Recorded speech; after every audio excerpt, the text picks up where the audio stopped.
Hello guys, good morning. So आज का ये जो क्लिप आप देख रहे हैं ना, ये जितिया के नेक्स्ट डे का है, मतलब जितिया के पारण वाले दिन का है। सो यहाँ पर मैं फटाफट से किचन में आ गई हूँ। पहले मैं दाल बैठा देती हूँ। तो आज जितिया के पारण के दिन ना ये मिक्स दाल बनते हैं, मतलब मुझे लगता है शायद सबके यहाँ ही बनते होंगे, क्योंकि मतलब मम्मी लोग ऐसे कहती हैं कि इस दिन यही वाले दाल खाने का नियम है कुछ शायद, तो यही दाल बनते हैं। सो यहाँ पर मैं दाल बैठा देती। और गाइज़ मतलब रात के जितिया वाले दिन के 8 बजे से ही हमारे यहाँ लाइट नहीं है, और आज भी पूरे दिन हो गया लाइट नहीं आई है। मतलब आप ये लगा लो कि आज 2 दिन के बाद मेरा ये क्लिप आ रहा है। एंड मतलब 2 दिन से हम बिल्कुल अंधेरे में थे। इन्वर्टर भी डिस्चार्ज हो गया था, फ़ोन डिस्चार्ज, वाईफाई कनेक्शन बिल्कुल बंद हो गया था। मतलब इतनी बुरी हालत हो गई थी ना कि मैं क्या बताऊँ। बिल्कुल फ़ोन से हमारा कनेक्शन जो था वो दूर हो गया था। एंड अब जाकर फाइनली लाइट आई है। सो ऐसा लगा ना कि ज़िंदगी हमारी वापस आ गई है, मतलब बिना लाइट के कुछ भी नहीं है। सो गाइज़ यहाँ पर दाल मैंने रख दिए थे, और साथ ही यहाँ पर मैं बनाऊँगी आलू और प्याज के पकौड़े। तो उसके लिए मैंने यहाँ पर आलू कट करके रख लिए बिल्कुल बारीक से, और साथ में मैं यहाँ पर बना दूँगी भिंडी फ्राई। वैसे मेरी प्लानिंग कुछ ज़्यादा ही थी, मतलब कि मैं कुछ और भी बनाऊँगी, कुछ अच्छा। बट सुबह से मतलब रात से लाइट नहीं थी ना, तो फिर बिल्कुल मूड जो है ना बहुत ख़राब हो गया था, बहुत ही ज़्यादा। और सुबह से इतनी तगड़ी बारिश यहाँ पर हो रही थी, मतलब क्या मैं बताऊँ। पारण वाले दिन ना पूरा दिन ही ख़राब हो गया था, पूरा दिन ही मतलब ऐसा हो रहा था ना कि कुछ काम करने का मन नहीं कर रहा था। एक तो बारिश, ऊपर से लाइट नहीं थी। एंड एक्चुअली रात भर हमें पता ही नहीं चला कि लाइट नहीं है। एंड हमने भी मस्त अपना फ़ैन वैन चलाकर हम सोए थे, और इन्वर्टर हमारा पूरा डिस्चार्ज हो गया था। इस चक्कर में फिर हमारी और बैंड बज गई थी। तो यहाँ पर गाइज़ मैंने भिंडी वगैरह कट करके रख लिए थे, और यहाँ पर प्याज भी इसमें काट दूँगी पकोड़े के लिए। और पालक मुझे मतलब ऐसा मैंने सोचा था कि मैं पकोड़े में पालक वगैरह भी ऐड करके बनाऊँगी, बट पालक नहीं मिल पाया था। कभी कभी होता है ना कि आपको कोई चीज़ अगर चाहिए हो ना, तो वो चीज़ नहीं मिलता है। तो बस यही था। सो कोई नहीं, मैं आलू और प्याज के ही पकौड़े बनाऊँगी। तो यहाँ पर ये दाल फ्राई करने के लिए मैंने प्याज टमाटर सब कट करके रख दिए। और पकौड़े में डालने के लिए मुझे लहसुन और मिर्ची को पीसना था, बट वो भी मैं नहीं कर पाई क्योंकि लाइट ही नहीं थे। तो क्या मतलब लाइट कदम कदम पर लाइट हमारे लिए बहुत इंपॉर्टेंट हो गया। लाइट के बिना कोई काम नहीं हो पा रहा। तो इस तरीके से मैंने उसे कूट लिया था, और फिर इसमें डाल दूँगी बेसन, और इसका मैं बना लूँगी एक अच्छा सा पेस्ट पकौड़े के लिए। सो यहाँ पर देखिए मैंने बेसन ऐड करे थे, साथ में मैं इसमें नमक, हल्दी, मसाले, चिली फ्लेक्स और भी मतलब जीरा वगैरह जो भी थे मैंने वो सब ऐड कर दिए थे। और गाइस मैं क्या बताऊँ, मतलब ऐसा लग रहा है ना कि बिल्कुल से ज़िंदगी वापस आ गई है। 2 दिन तक तो बिल्कुल हमारी लाइफ ही रुक गई थी, और कुछ भी काम नहीं करना हो रहा था।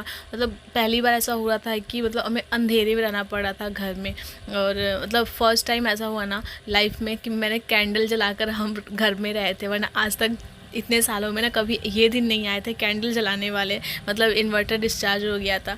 सो और मेरा बेटा तो मतलब आप शॉक्ड हो जाओगे, मेरे बेटे ने तो पहली बार कैंडल जलता हुआ देखा था घर में। सो वो ना बहुत ज़्यादा एक्साइटेड था कैंडल देखकर, मम्मा ये क्या है। तो इसके पहले कभी उसने देखा नहीं था, क्योंकि मतलब ऐसे नौबत ही नहीं आई थी जलाने की। एंड सडनली कभी कभी होता है आपकी लाइफ में ना, ऐसा कुछ हो जाता है कि कुछ नया भी देखने को मिल जाता है।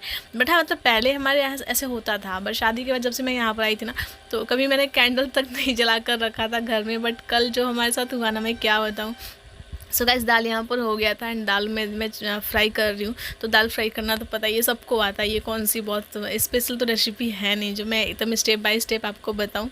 बट हाँ जितिया के दिन ना ये वाले दाल बहुत फेमस है, मतलब ये वाले दाल ही खाए जाते हैं। सो अच्छा भी लगते हैं ये वाले दाल ना, स्पेशली आज के दिन ही अच्छे लगते हैं। इससे पहले आप कभी बनाओ तो शायद वो टेस्ट नहीं आता है, बट आज के दिन का जो ये दाल है ना, टेस्ट काफ़ी अच्छा आता है। और स्पेशली अगर आप 2-4 चम्मच घी डाल दो तो फिर क्या ही कहना, बहुत अमेजिंग वाला टेस्ट हो जाता है। तो यहाँ पर देखिए मसाले जो थे दाल वाले पक गए थे। थोड़ा सा दाल डालकर मैंने बॉईल कर लिया था, उसके बाद फिर इसे मैं सारे दाल में मिक्स कर दूँगी। तो बहुत अच्छा दाल बना था, बहुत ही अच्छा। उसके बाद मैं इसमें भिंडी फ्राई पहले कर लूँगी। एंड आज एक ही कढ़ाई में मैं सारा अपना काम कर लूँगी, वो भी छोटी वाली कढ़ाई में। बड़ी कढ़ाई में क्यों ही गंदा करने जाऊँ, जब एक कढ़ाई ऑलरेडी गंदा होता है ना, तो मैं सारा काम एक ही बर्तन में कर लेती हूँ, फिर दूसरे बर्तन को मैं गंदा नहीं करती हूँ। तो यहाँ पर देखिए यहाँ पर मैं भिंडी फ्राई कर ले रही हूँ। और उसके बाद भिंडी फ्राई ना मुझे मैगी मसाले में ही पर्सनली बहुत ज़्यादा पसंद है, तो मैं मैगी मसाले में भिंडी फ्राई करती हूँ। और हस्बैंड को भी पसंद आते हैं, तो फिर ज़्यादा कुछ सोचना पड़ता नहीं है, मेन उनका ही सोचना है। उन्हें पसंद तो फिर घर में सबको पसंद होता है। सो यहाँ पर देखिए गाइस मतलब बहुत अच्छा लगता है ये वाला भिंडी फ्राई दाल चावल के साथ। और सब्जी में कुछ नहीं बना पाई थी, बस वही प्रॉब्लम थी लाइट वाइट की, क्योंकि मसाले में पीस ही नहीं पाती, तो इसलिए मैंने सब्जी नहीं बनाया था। मतलब जितना लाइट के काम के बिना जो बन सकता था मैंने वही बनाया।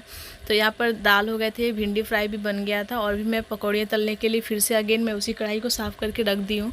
और अदर साइड मैंने यहाँ पर चावल भी चढ़ा दिए थे, तो चावल हो रहे थे, एक विसिल में चावल भी हो जाएंगे। सो यहाँ पर देखिए पकौड़े के लिए ऑयल गर्म हो गए थे, तो मैं इसमें डाल दूँगी पकौड़े। और काफ़ी अच्छे बने थे ये आलू के और प्याज के पकौड़े।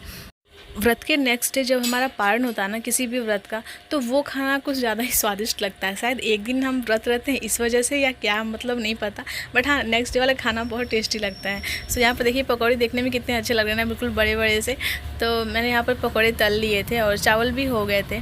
सो गाइज़ और फिर उसके बाद फिर हम खाना खा लेंगे। एंड आज तो कहीं भी बाहर निकलना नहीं हो रहा था, क्योंकि मतलब इतनी बारिश हो रही थी ना कि मैं क्या बताऊँ, बिल्कुल रुकने का नाम नहीं ले रही थी बारिश। और ये बारिश कंटिन्यू 2 दिन बारिश हुई है हमारे यहाँ पर। तो यहाँ पर मैं बेटे को दूध भी दे रही हूँ, क्योंकि अभी मॉर्निंग का ही टाइम हो रहा है, वो भी उठ चुका था। सबसे पहले वो दूध पीता है, अगर वो दूध नहीं पिएगा तो फिर खाना भी नहीं खाएगा। एंड दूध के बगैर उसका पूरा दिन ख़राब हो जाता है, इसलिए सबसे पहले मैं उसे दूध देती हूँ, क्योंकि उसका फेवरेट, मतलब सुबह उठते उठते पहले उसे दूध चाहिए और बॉटल में चाहिए, ग्लास में भी नहीं। सो यहाँ पर देखिए मैं पकौड़ियाँ इस तरीके से सारा निकाल लूँगी। और चावल भी हो गए थे। सो गाइस लगी थी बहुत ज़ोरों की भूख। और मतलब सुबह में हमारा नहाने वहाने के बाद, पूजा करने के बाद पारण तो मैंने कर लिया था, बट खाना से नहीं, मतलब जलेबी खाई थी मैंने, मिठाई खाई थी और दही, तो ये खाकर मेरा पारण तो हो ही गया था। बट अभी खाना खाने का टाइम था। तो यहाँ पर देखिए खाना बन गया था और मैं यहाँ पर घी ऐड करी थी। घी तो 2-4 चम्मच आप दाल में घी डाल दो ना, तो दाल का टेस्ट तो और ही बढ़ जाता है। सो गाइस ये था मेरा सिंपल सा पारण का खाना। आई नो से पारण में बहुत कुछ बनता है, बट हम नहीं बना पाए थे बिकॉज लाइट के कारण। सो यहाँ पर उसके बाद हम खाना वाना खाने के बाद बैठ यहाँ पर लूडो खेल रहे थे, क्योंकि बारिश हो रही थी तो कहीं बाहर जाना हो नहीं रहा था। और मतलब क्या बताऊँ, पूरा अंधेरा अंधेरा घर हुआ था। सो यहाँ पर ना हम अपने ऐसे गलियारे में बैठकर खेल रहे थे, तो गेट से ना बिल्कुल ठंडी ठंडी हवा आ रही थी, तो अच्छा लगा था। सो गाइज इस तरीके से गया हमारा जितिया का पारण का नेक्स्ट डे वाला डे। सो बाय।